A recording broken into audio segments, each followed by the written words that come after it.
All right, good morning. Let's talk optimization. So, a couple of days ago, week ago, whatever, we learned how to find what are called the absolute extrema of an equation or a function. And well, there's a lot of stuff in math that it's not immediately obvious why anyone would want to do that particular thing, but when it comes to extreme values, it's pretty easy to come up with a reason why you'd want to do that. Let's say you had some model that told you exactly how much profit you could expect to make with your company based on a few variables that you had control over. It's pretty easy to see why you would want to know what particular configuration would give you maximum profit. Or say, let's get dark here for a second, you ran a hospital and you were able to model like patient deaths or something ridiculous. You'd probably want to minimize that if you could find an equation for it. So finding maximums and minimums of functions, kind of a big deal. Figuring that stuff out, finding the maximums and minimums of an actual applied equation is what we call solving an optimization problem. That's what we're going to work on in this section. Now, like a lot of things, it's best explored by looking at an example. So let's start with one, and we're going to work through what I consider basically the canonical intro example to an optimization problem. And that involves a farmer wanting, in particular, to build a rectangular fenced enclosure, probably to hold chickens, because that's what they do. And they want to build it right next to a river. And they want to let the river itself act as one of the sides of the fence, mainly because if you notice right here, they only have 500 feet of fencing to actually work with, so it seems pretty economical to let the river, and let me just draw a picture of the river here. Nice, exactly like a river. Let the river act as a side for them. So here's a quick little picture of the scenario we're talking about. Farmer wants to build a rectangular enclosure. They're building 3 sides out of a bunch of wooden fencing, and they've got the river acting as a 4th side. And we want to know, what dimensions does the farmer actually have to build this rectangular enclosure in order to enclose the most area possible? So I asked specifically for the dimensions that we have to build this for to maximize our area. So let's go ahead and apply some labels to the dimensions of this rectangle. I'll label these 2 sides width and this side length. Notice this side of the river would also be the same length. And we want to maximize the area enclosed here.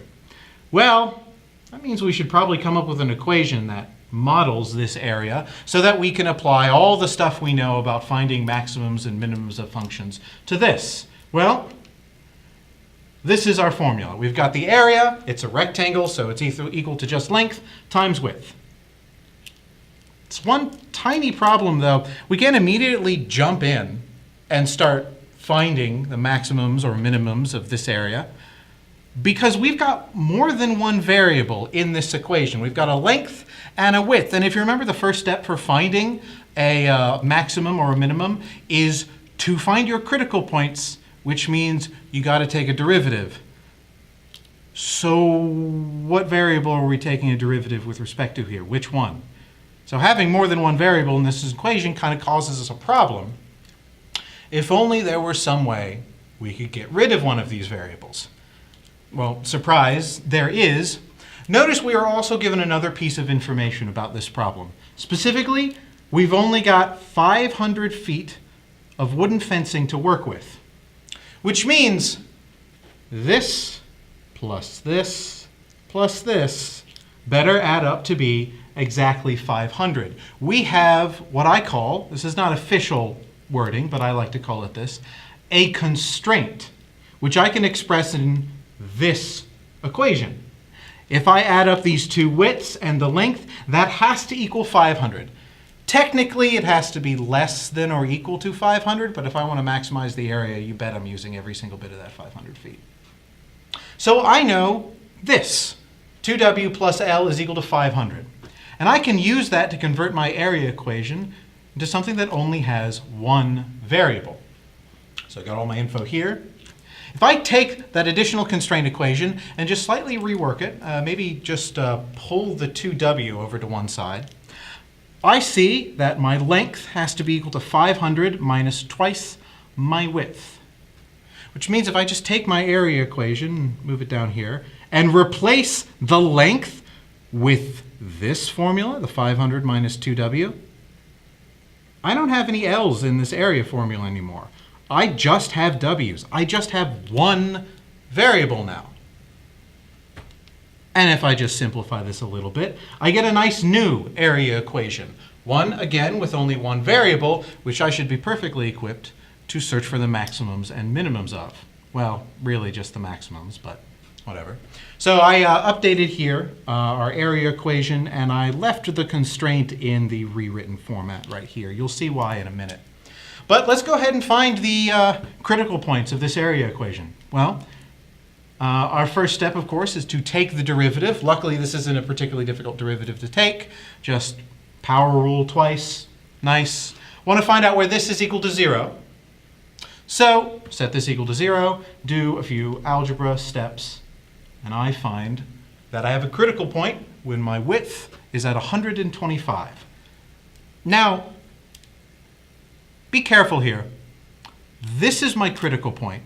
And I know I'm hunting for a maximum, and there's no other critical point, so it's really tempting to say, oh yeah, no, this is my maximum is here at w equals 125. But we should really confirm that, just to be safe, because let me tell you, if you accidentally found the dimensions that gave minimal area, this is not going to be a happy farmer.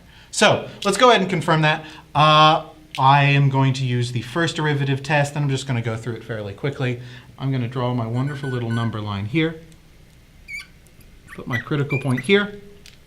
And then I'm going to analyze what happens to the derivative to the left and to the right of this value. And this actually isn't too difficult to do, considering you see our derivative is just a straight up linear function. If I plug in anything less than 125, then that 4 times w won't be big enough to make my derivative negative. So that means here, my derivative is going to be positive. I'm increasing. If I plug in something to the right of 125, then that 4 times w is going to be big enough to actually make my derivative negative. So my derivative here is less than 0. So by the first derivative test, I am increasing and then decreasing. So if you kind of draw out these arrows, it makes it easier to see what your conclusion should be. I have a hill. I have a maximum. So that means I have a maximum when my width is 125 feet. We're not done, though. Remember what this actually asked. What dimensions should my enclosure be? I found the width, but the width isn't the only dimension of a rectangle. I need to find the length. And that's why I left this additional constraint formula in this form. I take my width here, 125, and I know that my length has to be 500 minus 2 times this width. So if I just apply that, I get that my length has to be 250 feet. Since I've already confirmed we have maximal area at w equals 125, I don't have to go back and do a first derivative test on this. It'd be gross. So I know that my required dimensions are 125 feet by 250 feet. One small detail before I call it quits. If that's the only thing I told this farmer, would that be enough information for them to actually build this fence? You'd think so, except not quite. What if they accidentally flip the dimensions and put the 125 feet here and the 250 feet here and here? Well, first of all, they'd completely run out of fencing before they'd be done. Second of all, well, okay, no, just that. They'd run out of fencing before it's done. So I better make sure I'm making my answer complete and also include this little bit of information that the 250-foot side is this side. It is the side directly opposite the river. So always make sure when you are, writing out a solution to an optimization problem like this, you give as much detail as you need so that when someone reads the solution, they know exactly what you're talking about. So There's an example optimization problem. You notice once we are able to set up the formula correctly, it's really just finding an extrema. So there's nothing fancy there. It's just the setup that's an issue.